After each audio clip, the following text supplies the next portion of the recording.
बिस्मिल्लाहिर्रहमानिर्रहीम। Dear students, उम्मीद है आप सब लोग खैरियत से होंगे। स्टूडेंट्स, आज की इस वीडियो में हम physics class 10th unit number 11 thermal transformations के शॉर्ट रिस्पॉन्स क्वेश्चन सोल्व करने जा रहे हैं। इसमें क्वेश्चन नंबर 1 है, why do due drops form on leaves and grass in a spring morning.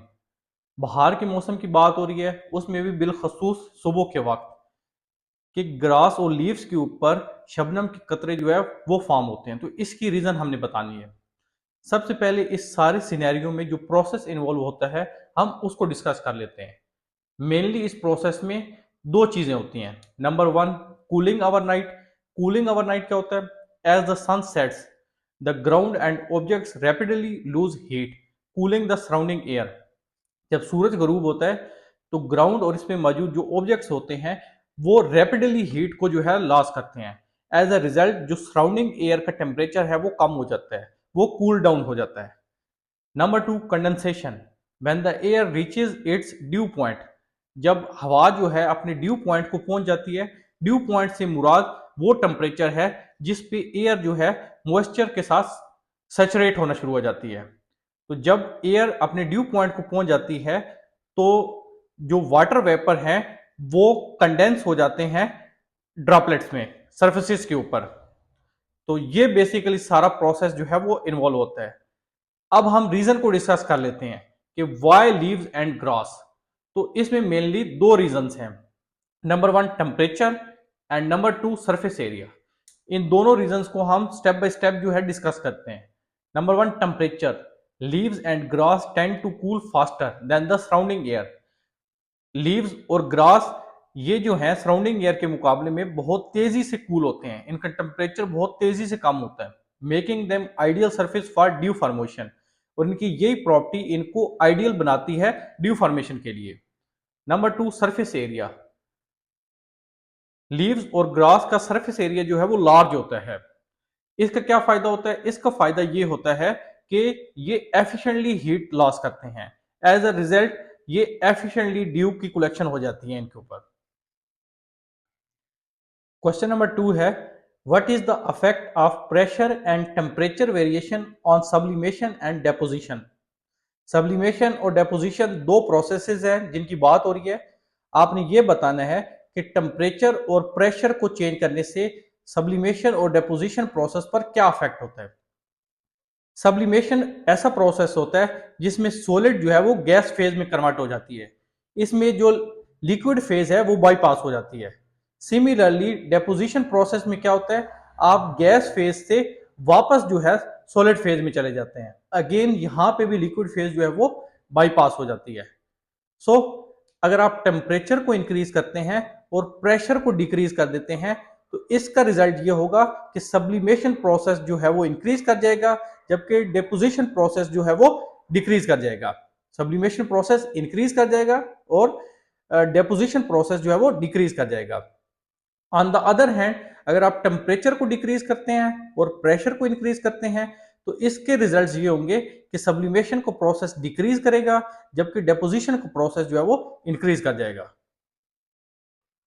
Question number 3 है, why do vapours form on the handle and cylinder of a fire extinguisher when it is discharge. जब आप fire extinguisher को release करते हैं तो इसके handle और cylinder पर वेपर्स फॉर्म हो जाते हैं। तो इसकी रीजन बतानी है। बेसिकली जो फायर एक्सटिंग्विशर होता है इसमें कार्बन डाइऑक्साइड गैस जो है एज अ एक्सटिंग्विशिंग एजेंट के तौर पर यूज होती है। जब आप एक्सटिंग्विशर को रिलीज करते हैं तो कार्बन डाइऑक्साइड गैस का रैपिड रिलीज होता है जो कि लेड करता है सिग्निफिकेंट डिक्रीज इन प्रेशर और टेम्परेचर में। और ये कार्बन डाइऑक्साइड गैस फिर एक्सपेंड करती है और ये कूल कर देती है जो सराउंडिंग एरिया है। अभी सराउंडिंग एरिया में हैंडल और सिलेंडर भी आ जाता है। The cool surfaces cause the water vapour in the air to condense. As a result ये जो कूल सर्फेसेज हैं ये वाटर वेपर को जो है कंडेंस कर देती हैं जो एयर के अंदर मौजूद हो, फॉर्मिंग विजिबल वेपर्स और fog. As a result fog और विजिबल वेपर्स जो है वो फॉर्म हो जाते हैं। क्वेश्चन नंबर 4 है, how does sweating helps to cool our body down during exercise. जब आप एक्सरसाइज कर रहे होते हैं तो आपको पसीना आता है। जिसकी वजह से आपके बॉडी का टेम्परेचर जो है वो डाउन हो जाता है, आपको ठंडक का एहसास होता है। तो इसकी रीजन बतानी है हमने, ऐसा कैसे होता है। As sweat evaporates from the skin surface, जब आपका पसीना जो है आपकी स्किन सरफेस से एवेपरेट होता है, it takes heat away from the body. तो असल में ये आपकी बॉडी से हीट को जो है टेक अवे कर रहा होता है। The evaporation process cool the skin, आसान अल्फाज में यहाँ पे एवेपरेशन का प्रोसेस होता है जो आपकी स्किन को जो है वो कूल डाउन कर देता है, which in turn helps to lower the body's temperature. As a result आपकी बॉडी का जो टेम्परेचर होता है वो लोअर्ड हो जाता है। नेक्स्ट क्वेश्चन नंबर 5 है, और ये बहुत इंपॉर्टेंट शॉर्ट क्वेश्चन है आपके एग्जाम्स के पॉइंट ऑफ व्यू से। Consider a piece of metal X initially at temperature of 100 degree centigrade. एक मेटल एक्स जिसका temperature 100 degree centigrade initially given है, it is placed on a heater. इसको आप एक हीटर के ऊपर रख देते हैं। हीटर का क्या पर्पस है, ये कांस्टेंट हीट जो है वो इसको प्रोवाइड कर रहा है मेटल एक्स को, until it reaches a final temperature of 400 degree centigrade. और इस मेटल एक्स का फाइनल टेम्परेचर उसने बता दिया 400 डिग्री सेंटीग्रेड है। Metal has a melting point of 250 degree centigrade, जबकि इसका मेल्टिंग पॉइंट 250 डिग्री सेंटीग्रेड है। अब दो पार्ट में उसने हमसे क्वेश्चन पूछा है। पार्ट 1 में draw a temperature time graph illustrating the changes in temperature of metal X as it is heated। आपने एक टेम्परेचर टाइम ग्राफ ड्रा करना है जो इलस्ट्रेट कर रहा हो कि जब इस मेटल एक्स को आप हीट करते हैं तो इसके टेम्परेचर में क्या चेंजेस आती हैं। Number 2, now examine a different metal Y. अब एक और मेटल वाई आपने लेना है, which has higher latent heat of fusion compare to metal X, जिसकी latent heat of fusion metal X के मुकाबले में ज्यादा है। Both metals have identical melting points and heat capacities. लेकिन उसने साथ ये बता दिया है कि मेटल एक्स और मेटल वाई इन दोनों के मेल्टिंग पॉइंट्स और हीटिंग कैपेसिटीज जो है वो सेम है। The heating procedure for metal Y is conducted under the same energy supply rate as metal X. और जिस प्रोसेस से मेटल एक्स को हीट किया है उसी प्रोसेस से मेटल वाई को भी हीट किया जा रहा है। मींस हीटर के थ्रू कांस्टेंट हीट जो है इसको प्रोवाइड की जा रही है कांस्टेंट रेट पे। Describe how the temperature time graph for metal Y will differ from that of metal X. आपने ये बताना है कि इस मेटल वाई का जो टेम्परेचर टाइम ग्राफ होगा वो मेटल एक्स के टेम्परेचर टाइम ग्राफ से जो है वो किस तरह मुख्तलिफ होगा। और आपने लेटेंट हीट ऑफ फ्यूजन का जो कंसेप्ट माइंड में रखना है कि मेटल वाई की लेटेंट हीट ऑफ फ्यूजन जो है वो मेटल एक्स के मुकाबले में ज्यादा है। तो सबसे पहले जो पार्ट 1 था उसमें तो सिंपल आपने एक टेम्परेचर टाइम ग्राफ प्लॉट करना था मेटल एक्स के लिए। ये एक्स जो है this is for metal x, ये टेम्परेचर टाइम ग्राफ है। वाई एक्सिस पे टेम्परेचर है डिग्री सेंटीग्रेड में, जबकि एक्स एक्सिस पे टाइम है मिनट्स में। तो ये मेटल एक्स का जो है टेम्परेचर टाइम ग्राफ जो है यहां पर मैंने शो किया है। 100 डिग्री सेंटीग्रेड मेटल एक्स का इनिशियल टेम्परेचर है, टेम्परेचर राइज करता है, यहां पे जाके 250 डिग्री सेंटीग्रेड चूंकि मेटल एक्स का मेल्टिंग पॉइंट है, यहां पे इसकी मेल्टिंग जो है वो स्टार्ट हो जाती है। अब यहां पे ये वाला जो रीजन है इसको प्लेटो रीजन कहते हैं। इसकी रीजन जो है वो लेटेंट हीट ऑफ फ्यूजन है।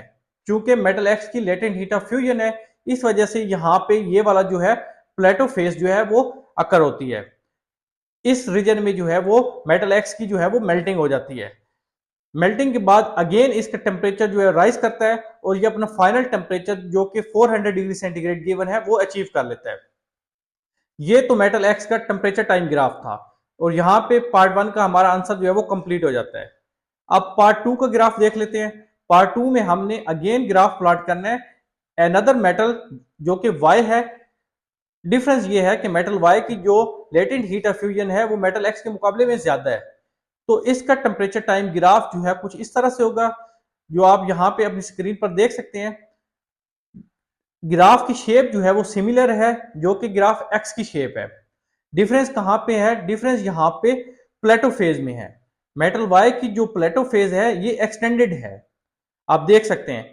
मेटल एक्स के मुकाबले केस में फॉर एग्जांपल यहाँ पे जहाँ पे इसकी मेल्टिंग स्टार्ट हुई यहाँ पे टाइम अगर 5 मिनट है ये सपोज किया है, यहाँ पे इसकी मेल्टिंग कंप्लीट हो गई, फॉर एग्जांपल वो टाइम 10 मिनट्स है, तो इसका जो प्लेटो लेंथ है वो 10 - 5 मिनट्स है। जबकि इस केस में मेटल वाई के केस में मेल्टिंग पॉइंट जो है, मेल्टिंग स्टार्ट हुई 5 मिनट्स पे, जबकि मेल्टिंग कंप्लीट हुई 13 मिनट्स पे। तो जो यहाँ पे प्लेटो लेंथ है वो है 13 - 5 8 मिनट्स। इसका प्लेटो फेज जो है वो एक्सटेंडेड है, इसकी reason greater latent heat of fusion है। अगेन यहाँ पे 250 डिग्री सेंटीग्रेड के बाद इसका टेम्परेचर बढ़ता है मेटल वायर का, और फाइनल टेम्परेचर चूंकि इसका भी 400 डिग्री सेंटीग्रेड है, ये अचीव कर लेता है। तो यही बात मैंने यहाँ पे थोड़ी सी इलस्ट्रेट कर दी है। The graph would be similar in shape, कि मेटल वाई का ग्राफ जो है मेटल एक्स के सिमिलर ही होगा अगर शेप की बात की जाए, but metal Y's graph would have a more extended plateau phase during melting. लेकिन मेटल वाई का जो ग्राफ है, इसका जो प्लेटो रीजन है वो एक्सटेंडेड होगा जब ये मेल्टिंग हो रही होगी मेटल वाई की, और इसकी रीजन जो है वो greater latent heat of fusion है। क्वेश्चन नंबर 6 है, how does the pressure in a car tyre change during a long drive on a hot day. गर्म दिन है और आप लॉन्ग ड्राइव पर जा रहे हैं, तो आपकी कार की टायर का प्रेशर जो है वो कैसे चेंज हो रहा होगा, हमने इसको आंसर करना है। Friction between the tyre and road generates heat. जब आप कार में सफर कर रहे हैं तो आप कार के जो टायर हैं उनके और रोड के बीच में जो है वो फ्रिक्शन मौजूद है, जिसकी वजह से हीट जनरेट होगी। The tyres temperature increases due to heat generation and ambient temperature. और इस हीट जनरेशन की वजह से जो टायर्स का टेम्परेचर है वो इंक्रीज कर जाएगा। As the tyres temperature rises the air inside expands. और जब टायर्स का टेम्परेचर राइज करेगा तो जो एयर मौजूद है टायर्स में वो एक्सपेंड करना शुरू कर देगी। एज अ रिजल्ट जो प्रेशर है टायर्स का वो इंक्रीज कर जाएगा। So it's essential to check tyre pressure regularly, specially during long drives और एक्सट्रीम वेदर कंडीशंस। इसलिए ये बहुत जरूरी है कि आप अपनी गाड़ी के टायर्स का प्रेशर जो है वो रेगुलर बेसिस पर जो है उसको मॉनिटर करें, खासतौर पे जब आप लॉन्ग ड्राइव पे जा रहे हो या वेदर कंडीशंस एक्सट्रीम हो। क्वेश्चन नंबर 7 है, how does understanding thermal expansion help prevent cracks in sidewalks during hot weather. Thermal expansion के कंसेप्ट से आप बखूबी वाकिफ हैं। साइड वॉक्स मीन जो पैदल चलने वाले हजरात के लिए जो है रास्ता होता है उसको साइड वॉक्स कहते हैं। उसमें गर्म मौसम की वजह से क्रैक्स आ सकते हैं। तो थर्मल एक्सपेंशन का कंसेप्ट जो है वो कैसे हेल्पफुल होगा कि ये जो साइड वॉक्स में क्रैक्स हैं उनको प्रिवेंट किया जा सके। तो इस क्वेश्चन को हमने आंसर करना है। इसका आंसर कुछ इस तरह है, incorporating expansion joints in sidewalks allow for thermal expansion and contraction. तो ये जो थर्मल एक्सपेंशन होती है या सर्दी की वजह से कंट्रैक्शन भी हो जाती है इसमें, इसके लिए अगर हम एक्सपेंशन जॉइंट्स जो है वो इनकॉर्पोरेट कर दें साइड वॉक्स में, तो उसका फायदा ये होगा कि स्ट्रेस या जो पोटेंशियल क्रैक्स आ सकते हैं साइड वॉक्स में वो रिड्यूस हो जाएंगे। Second thing, choice of material बहुत इंपॉर्टेंट होते हैं ऐसे केस में। तो ऐसा मटेरियल आपने चूज करना है जिसकी सुइटेबल थर्मल एक्सपेंशन प्रॉपर्टीज हों। इसका फायदा ये होगा अगर डैमेज होता भी है तो वो बहुत मिनिमम लेवल पर होगा। क्वेश्चन नंबर 8 है, imagine you are stuck in the snow with your car. एक सिनेरियो आपने इमेजिन करना है कि आप अपनी कार में जो है सफ़र कर रहे हैं और बर्फ़ का सामना करना पड़ जाता है आपको, आप बर्फ़ में जो है वो फंस जाते हैं। Which could be more effective for melting the snow trapped underneath. आपकी गाड़ी के टायर के नीचे जो है अब वो बर्फ़ ही बर्फ़ है, तो आप इस बर्फ़ को मेल्ट करना चाहते हैं। तो आपके पास दो ऑप्शंस हैं। Number 1, a pot of hot water, उबलता हुआ पानी आपके पास है, और high powered heat lamp, high powered heat lamp है आपके पास। तो इन दोनों में से आप कौन सी ऑप्शन को जो है प्रीफर करेंगे, कौन सी ऑप्शन जो है ज्यादा इफेक्टिव होगी ताकि जो बर्फ आपकी गाड़ी के टायर के नीचे है वो मेल्ट हो जाए और आप इस ट्रैप से जो है वो बाहर निकल जाए। तो इसका आंसर है हाई पावर्ड हीट लैम्प। आप जो है हाई पावर्ड हीट लैम्प को जो है वो प्रेफर करेंगे, ये ज्यादा इफेक्टिव होगी, क्योंकि इस केस में ये जो है हाई पावर्ड हीट लैम्प ये कंसंट्रेटेड हीट को जो है वो डिलीवर कर सकती है over the large area. As a result snow जो है बहुत तेजी से और बहुत एफिशिएंटली जो है वो मेल्ट हो जाएगी as compare to case of pot of hot water. क्योंकि उसमें हीट जो है वो लोकलाइज्ड होती है, तो वक्ती तौर पर तो आपको फायदा हो सकता है, लेकिन लॉन्ग टर्म में आपके लिए हाई पावर्ड हीट लैंप ही जो है वो यूजफुल ऑप्शन होगी। क्वेश्चन नंबर 9 है, how does the evaporation of water from a plants leaves help to transport water and nutrients throughout the plant. Plants में एवेपोरेशन का प्रोसेस जो है कैसे हेल्पफुल होता है कि वाटर और न्यूट्रिएंट्स जो है थ्रू आउट द प्लांट जो है वो ट्रांसपोर्ट करने में। तो इसकी रीजन हमने बतानी है। एज वाटर एवेपोरेट्स, जब वाटर एवेपोरेट होता है, it creates a suction force that pools water up the plants xylem vessels. जब वाटर एवेपोरेट होता है तो एक सक्शन फोर्स या नेगेटिव प्रेशर जो है वो डेवलप होता है, जो कि वाटर को पुल करता है प्लांट्स की एक्सिलम वेसल्स की तरफ, और इस सारे प्रोसेस को ट्रांसपायरेशन स्ट्रीम कहा जाता है। This pull helps draw water and nutrients from the roots to the leaves. ये जो पुल होती है ये हेल्पफुल होती है, इसकी मदद से वाटर और न्यूट्रिएंट्स जो है वो ड्रॉ होते हैं रूट से लीव्स पत्तों की तरफ। क्वेश्चन नंबर 10 है, why does adding ice to a drink cool it down more effectively than adding cold water. दो सिचुएशंस आपने कंसीडर करनी है। सिचुएशन 1 में आपके पास ड्रिंक है, पेप्सी, कोका कोला, कुछ भी हो सकती है, उसके अंदर अगर आप आइस ऐड करते हैं इस ड्रिंक को ठंडा करने के लिए। सेकंड सिचुएशन ये है कि आप अगर इस ड्रिंक के अंदर कोल्ड वाटर, ठंडा पानी जो है वो ऐड कर दें। तो आपने ये बताना है किस सिचुएशन में ड्रिंक की कूलिंग इफेक्ट जो है वो ज्यादा होगा। इसका आंसर है, as ice melts it absorbs latent heat of fusion from the drink cooling it down. Suppose कर लें जब आप ड्रिंक के अंदर जो है आइस ऐड कर रहे हैं, तो जब आइस मेल्ट्स होगी तो ये क्या करेगी, ड्रिंक की एक लेटेंट हीट ऑफ फ्यूजन है, ये उसको ऑब्जर्व कर लेगी, एज अ रिजल्ट इसको कूल डाउन कर देगी। This process provides additional cooling beyond what cold water would provide. तो ये जो प्रोसेस है ये एडिशनल कूलिंग जो है वो प्रोवाइड करेगा, जो कि दूसरी सिचुएशन जिसमें आप ड्रिंक में जब कोल्ड वाटर ऐड करते हैं तो वहां पर इतनी एडिशनल कूलिंग जो है अवेलेबल नहीं होती। Now comes to the question number 11, और ये लास्ट शॉर्ट रिस्पॉन्स क्वेश्चन है इस एक्सरसाइज का। What are the challenges associated with maintaining the extremely low temperatures required for superconductivity to occurs. Students, आपको पता है कि सुपर कंडक्टिविटी अचीव करने के लिए हमें बहुत ज्यादा जो है नेगेटिव टेम्परेचर्स रिक्वायर्ड होते हैं।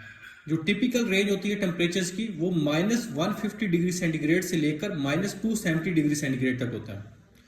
अब कुछ चैलेंजेस जो है वो हम यहाँ पर डिस्कस कर लेते हैं।